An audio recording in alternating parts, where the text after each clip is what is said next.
All right, Councilmember Gym, thank you so much for being with us. Absolutely. Glad to be here with everybody. So council's fall session begins next week. What are your top priorities coming into the fall session? Well, there's no question that, everybody's top priority is going to be council's top priority, which is ensuring the public safety and meeting urgently needs that are happening, all over the city, but particularly in the blocks that are most impacted by gun violence. Every single Philadelphian deserves to live their lives free from the threat and fear of gun violence. And that's why we've been calling for a laser focus on the 57 blocks, 10 zip codes, and 25 schools that have been most impacted. And, we want to address violence at its source. I think a lot of people have heard stuff about, policing, but the reality is we have more money in our policing budget than at any time in history. We have expanded the policing budget by over 25%. If it was just based on the budget, we should be the safest city in America. And that is clearly not the case right now. So, we need to continue on with things that go beyond policing. And that is particularly why we want to address violence at its source. We can fight back against the gun violence that's devastating communities by strengthening communities themselves. And that's why we've been very active on, targeted campaigns around getting equitable city services into places, cleaning up vacant lots, repairing street lights, picking up trash. We want to make sure that young people in particular are being cared for and served. And so we really do need to keep our institutions that serve young people open. That means I have a focus whenever the school district says that it's closing, and I'm going to talk about that in a little bit. But our rec centers and libraries need to be open. We need to think about before and after school activities, particularly in those places that are most impacted by gun violence. And we want to make sure that we secure safe corridors to and from school for young people who are traveling on their way. And finally, we have been taking a targeted look at young people who are most likely to harm or be harmed. And so we've been working closely with our city agencies on a pilot discharge program for young people who are leaving the, different detention centers, going back into communities. We want to make sure that they are, that their needs have been met, that their families have been engaged in an exit process, a discharge process, and that there's a plan to move forward rather than simply discharging young people at random points of the day. We want to keep track of the young people who are articulating a cry for help or who we believe need to be carefully, cared for and make sure that they are on the right path. So that's one of the things. The second thing is here we are at the beginning of a school year. And, school started as any schools should be able to do before Labor Day. But by the second day of school, half of our schools are closed already because the buildings can't handle the heat. No child should go to a classroom where, the temperatures can reach 90 degrees plus.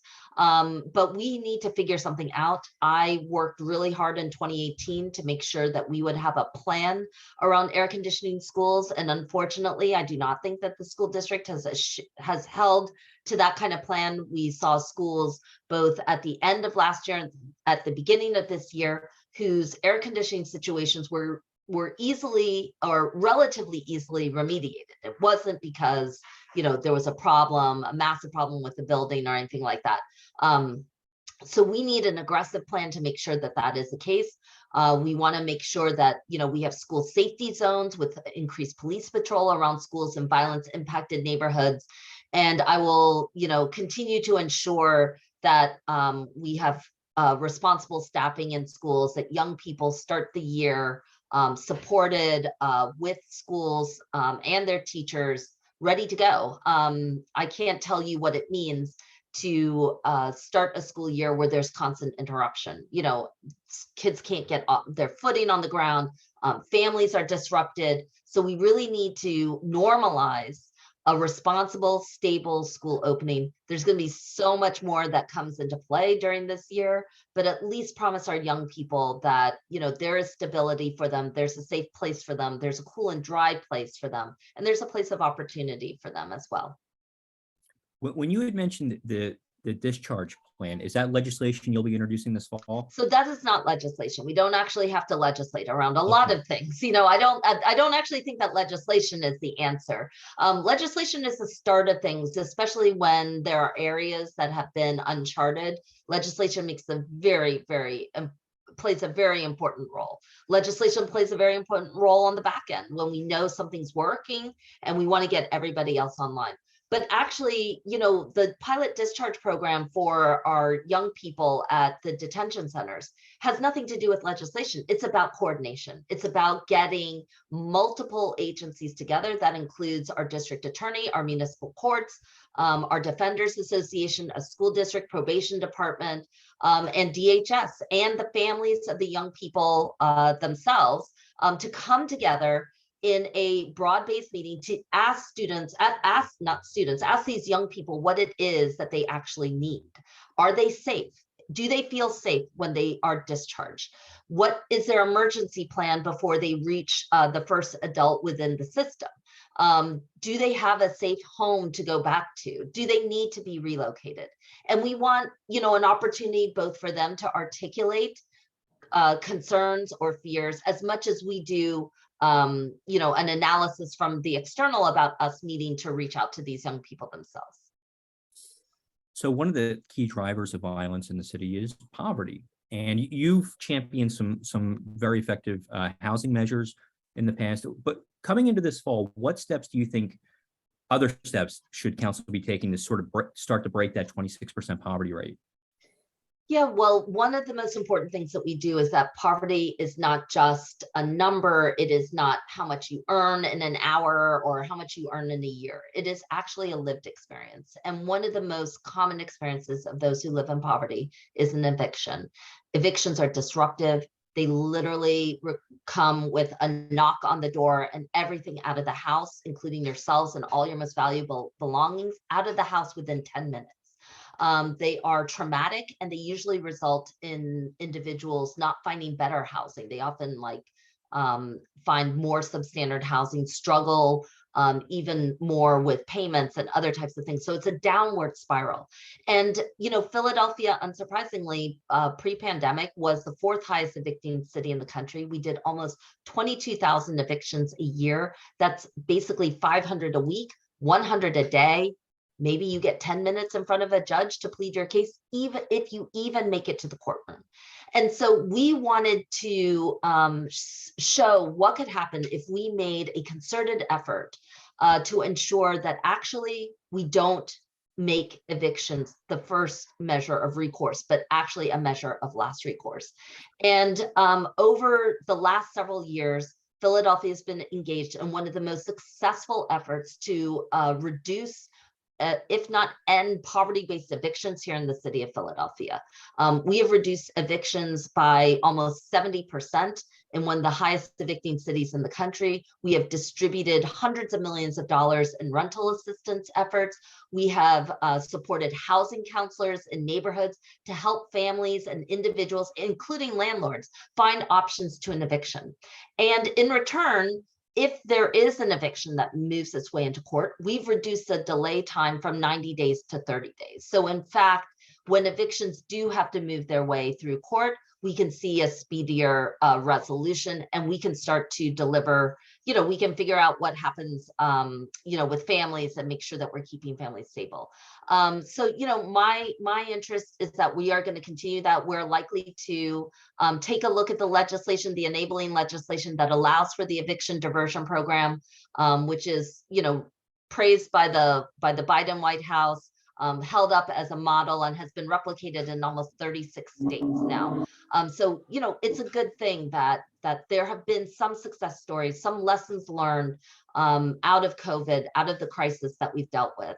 The other area of legislation that we're going to be taking a look at is around protecting abortion rights in our city. Abortion is legal in Pennsylvania. There's no question. It is legal in Pennsylvania, but all around the country, those rights are falling, and other state legislatures are enacting, I think, overreaching legislation that threatens to criminalize or ask jurisdictions like ours to utilize our municipal services, municipal personnel, city efforts to enforce laws that are not on our books. So we are looking to introduce a package on the first day of council to protect both people who are seeking abortion care and those who provide it. That means protecting their privacy first and foremost, and from those who are either not in their world or from out of state who are seeking care in Philadelphia. We want to make sure that people know that when they come to this city, that their rights are protected, their privacy is valued and upheld, and we are going to protect abortion rights here in our city. And then, finally, we're going to be continuing some of our, on our first day of council, we hope to pass a really important law protecting foster children's rights to getting their due benefits. This is a policy that was here in Philadelphia, but actually exists all across the country. It's not unique to Philadelphia, but foster care children, if they have survivors benefits, they are supposed to be allocated to them. But in fact, most municipalities just sweep them into the general fund. So we're gonna look to end that practice here in our city. We're gonna campaign to make sure that that practice is ended at our state. And we actually believe that our federal government should have a hand in ending that practice and making sure that foster youth deserve a fair shot at independence and adulthood. And if their families made them a promise years ago that they would care for them and that there would be funds that would go to care for them, then it is, by God, our responsibility and our right to do right by them, their memory, and for their children. All right, I'd like to bring Denise Clay Murray here on the Philadelphia Hall Monitor. Hi, council member. Thanks for joining us. Thank you so much, Denise. My question concerns another aspect of poverty that City Council and by extension you have taken on over the years. The concept of knowing how many hours you're going to work in a given week, the Fair Work Week bill. Can you talk a little bit about what's new or what's going on with that? And also, I'm still trying to figure out what it is you all managed to do to keep the state from passing preemption legislation against it. Because as you know, from being in council for a while, just about everything Philadelphia wants to do for itself, all of a sudden there's preemption legislation that stops us. So how is Fair Work Week, I speak for a living, I just don't always do it well. The Fair Work Week legislation managed to stay intact when there's usually a preemption around the corner? Yeah, well, one thing that's been made clear is that when we did the Fair Work Week campaign, we wanted to make a clear statement far beyond the borders of Philadelphia about what people's basic rights are, why they matter, and how they relate to people, even if they're not in a union. And so, the Fair Work Week campaign in 2018 was a broad-based campaign that activated industries all across the city. Certainly reached into the state. There were plenty, to be clear, Denise, there were plenty of conversations at the state level talking about preemption of labor laws and local labor laws in Philadelphia. But the reality is that if we do a good job on the ground, if we make it clear and crystal clear to all those who are involved that this isn't just isolated legislation that's coming out of Philadelphia, or that this is just a Philadelphia council-based type of thing, but actually comes out of people's lived experiences, and that this is something that people are demanding all across the state, then in fact, I don't think that there is really a political recourse around, around preemption that's defensible. So we have been impressing upon our state legislators and others that the Fair Work Week law was only a floor. It sets like the very bottom out of which there was no bottom, where people were being called in abusive manners, threatened with job losses or deductions in pay, where actually, violations of Fair Work Week aren't about your hours or your schedule. It was about wage theft. It's about stealing time from you when you're not even on the job, when you're being called in at the last minute, or when you're being held at work and you can't pick up your children from school, or you can't make a college class that you're taking, or an evening class that you may be taking. So there was no question to us that we made this about how people live and about how people are abused when there aren't some basic laws on the books. So that would be one. But, and I think that the most powerful delivers of that message had nothing to do with me or city council. It was people themselves. And one of the most important things as we talk about poverty, lived poverty in a city like ours, where 1 out of 4 residents lives in poverty, but more profoundly, 37% of our children live in poverty. That is truly staggering. That is a sin. It is impossible for us to lift ourselves out of. We can't build enough shiny towers downtown to make up for the fact that we keep 37% of our children living in a constant state of instability, of hunger, of dislocation, and of poverty. And not just of poverty, but actually we impoverish them. It's not that they are poor, it's that we are actively impoverishing people. Fair Work Week was proof that we don't have to live like this, we don't have to treat people like this, and that this is one basic thing that we can do. What's happened is that, any law can be put on a book. Any aspirational law can be put on a book, but a law only lives when it's enforced. And that was one of the most important aspects of the Fair Work Week law. We wanted to make sure that there were measures in place so that it would be enforced. That's why we created an independent Department of Labor that actually had external resources, which includes like broad-based education, both for employers as well as for workers, but primarily for employers. We do want people to know what the rules are. We want them to know how to understand it, whether they are impacted by it, and what to do, if there's a problem, because we can remediate without, without having to go into, legal matters or those kinds of things. And so, we were really proud that we continue to have a Department of Labor that continues to be very outward focused and educating both employers and workers about their rights. But there was COVID impacted the kind of implementation of the punitive aspects of the legislation. Certainly the legislation went into effect, but the punitive aspects of the legislation really didn't kick in until last year. We did have a case against Target. So we won workers there $20,000 in violations of Fair Work Week. But there's no question that employers continue to take on practices, and that is why we want to make sure that there's a check on boundaries.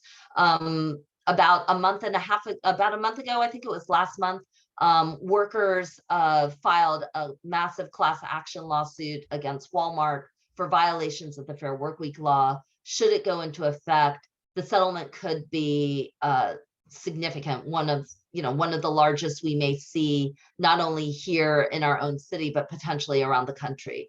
Again, there was plenty of effort made prior to the filing of that suit against Walmart to let actors know that they, especially the bill impacts large corporate entities. It's not a small business bill. In fact, what we often saw was that small businesses really did try to work with people's schedules, but large businesses that have multiple, technological kind of, like scheduling things and all of that, they had the capacity and the responsibility and the wherewithal to manage a responsible schedule, to give advance notice, to track when people had shifts that weren't needed so that they wouldn't be negatively impacted. But it was clear from the Walmart lawsuit that this was abused. And so that will work its way through courts. It is our belief that if there are other actors who are out there who are abusing people's scheduling rights and and taking advantage of temporary or low wage workers that they see as high turnover and dispensable, in my opinion, as somebody who's trying to hold on to our employees, that's terrible practice. I don't know any good business that would want to burn out their staff and their employees like that. But it is also against the law. And if that is what is happening, the city is prepared to act. And I think what you are likely to see, Denise, is that in the coming months, the city taking bolder action on enforcing our labor laws and making sure that our our strongest actors, the ones who are in the best position to be a model of employment, are the ones who are setting that standard and making sure that they abide by this law. Okay, now, another thing that also impacts poverty, and you talk a little bit about this, about having somewhere affordable to live. People come to council every year trying to get all sorts of things that will allow them to build. And one of the things that council always demands is a certain amount of, particularly with apartment buildings and stuff, a certain amount of housing made affordable, not market rate, affordable housing. Has there been any discussion about enforcing that? Because sometimes it's not really enforced. Yeah, well, we've created a lot of loopholes. I think that's one of the problems. In terms of like some of the inclusionary zoning, actors can opt out of it if they build density and other types of things. They can donate into housing trust funds and kind of, scooch their way in and around that. I think, I've made it very clear that I think that any legislation that doesn't have enforcement on the books is not going to be seriously taken by, especially by the private sector. So, it's important to make that clear. My colleague, Councilmember Jamie Gautier, introduced a mandatory inclusionary zoning law, but many council members exempted their districts from it. So it will be in effect in, a couple of the districts, starting with hers. And, I think what we want to prove is not just that these laws are things which have to be enforced and abided by, but that they are also incredibly desirable. Like they lead to better outcomes, that communities become more diverse, more desirable, more dense, more engaging and healthier, rather than the kinds of things that we're seeing where, housing is, and the sort of ways in which we're using costs are a modern form of redlining, in which just homes become unavailable, inaccessible to particularly Black, Brown, immigrant, and other communities. So, we're going to look to see how these laws can work. But, again, I think we're all wrong on affordable housing anyway. We talk about affordable housing, but a lot of times what's considered affordable is affordable for the developer, not affordable for our people, because that is dramatically different. We're having long-term questions about permanent affordability. Can we guarantee that if something is affordable now, are there things that we can do to keep affordability perpetuating, beyond a contract, for example, or, somebody's particular goodwill or the ownership of a particular entity. But, our tools are weak. The federal government, our country has not advanced on modern and affordable housing policies for years, if not decades. So we are far, far behind, and I think that it is all the more reason why local governments in particular, but also, at all levels of government, we should be dedicating ourselves to a dedicated mission around affordability from the perspective of residents, not from the perspective of developers necessarily, but from the perspective of residents, what it looks like, what we can do. It's going to be complicated, diverse. It's going to look different in different places, but we have to be able to dramatically expand the number of affordable housing units. We have to make it desirable. It can't just be, forced. Like it's got to actually be a desirable development option for individuals. And I think we're going to need to see some significant money coming in at the federal and the state level to make this come alive in a meaningful way. Okay, but how do we do that? I mean, well, one, I think we need the plan. So no one from outside of Philadelphia is going to come in with a plan to rescue Philadelphia unless we ourselves create that. So I think it's got to start locally. One of the most important things we can do is, dedicate ourselves. We have a roadmap around affordable communities. Affirming, affordability has been a long-term plan within the city. We know what it looks like. We probably know what the numbers look like. We understand what the potential properties look like. And now it's just about grinding, putting some teeth into it and trying to get these things executed. This is not a single department effort either. This is a whole city, large multi-agency collaborative effort to get something through. And it's going to take a dedicated effort at the top, but it does have to be local. That's the thing. It's got to be a locally driven effort.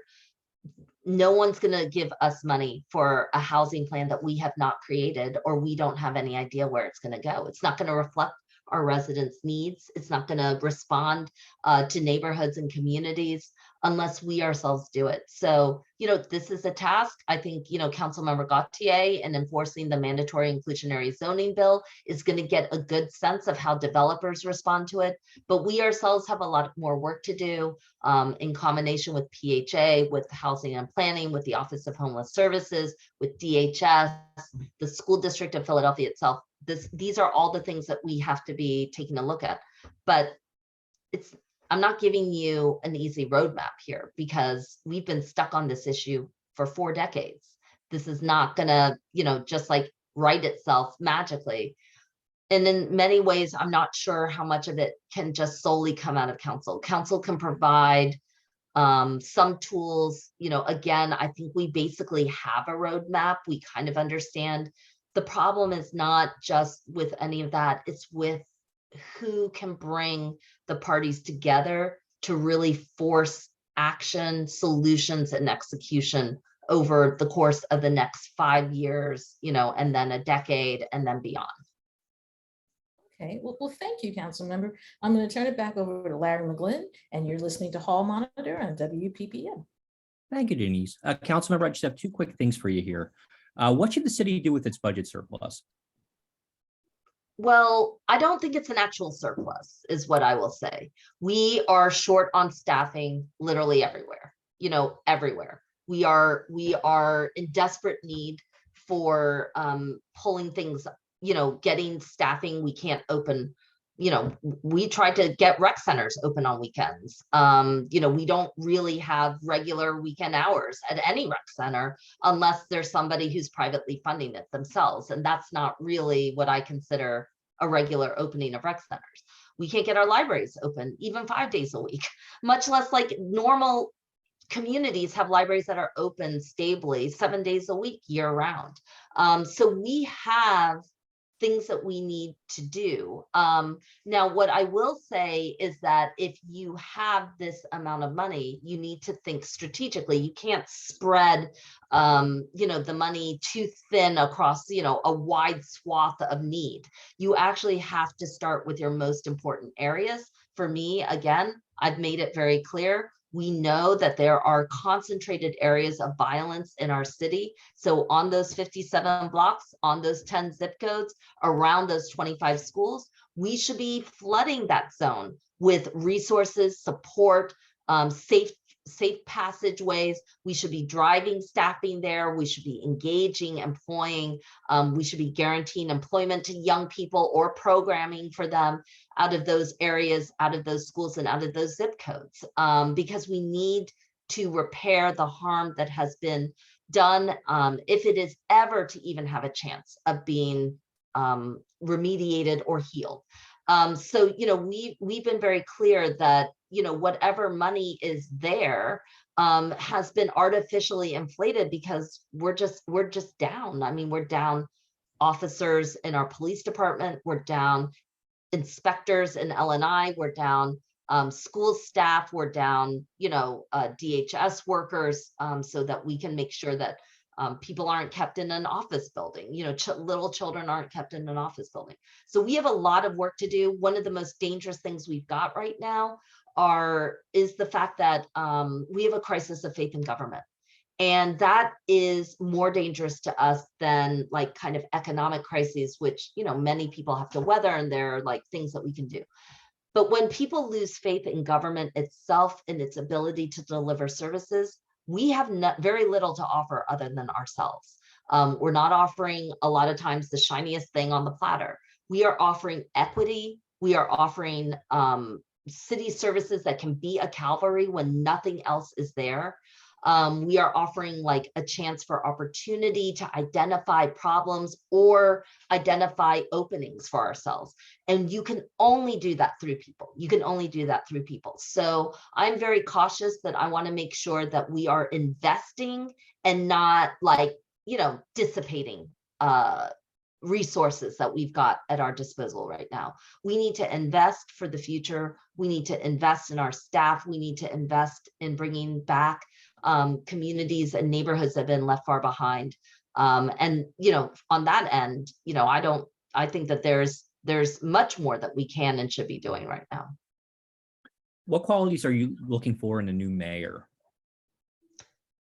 That's a very good question. I think that the qualities I'm looking for are vision, courage, and I think temperament. I think if there's anything that COVID has taught us is that, and especially at the municipal level, you know, you really want somebody who has been able to deal with the level of adversity when the whole world is telling you no, and you are still trying to figure out a solution. You know, I think that sometimes in politics, people in Philadelphia with the, you know, kind of machine politics that we have, you know, it's weird to say, but like, you know, oftentimes paths are greased for people. And when they meet adversity, when people say no, when everything shuts down, when nobody is like finding like a reasonable place on where to go, or everybody is on a different path, it's hard for people to assert leadership and vision and a level of investment. And I really do think that if people want something different and better in our politics, maybe it's time to choose someone who has been different much of their life and has been making a difference inside and outside of political life. You know, you can't say that you want a different future for Philadelphia and choose the same kind of people who've only pursued privilege, profit, or the existing political structure. You know, I think that that is what it means, you know, to see what Philadelphia can and should be. This is the greatest city. And, you know, I know that I would die on a hill for this city. And to show people that there's nothing greater outside of Philadelphia than what we've got within ourselves. So we should tap into that potential, into that resource, and find the right leaders who can do that. All right, Councilmember Helen Gym, thank you so much for joining us. Yes, thank you. Thank you.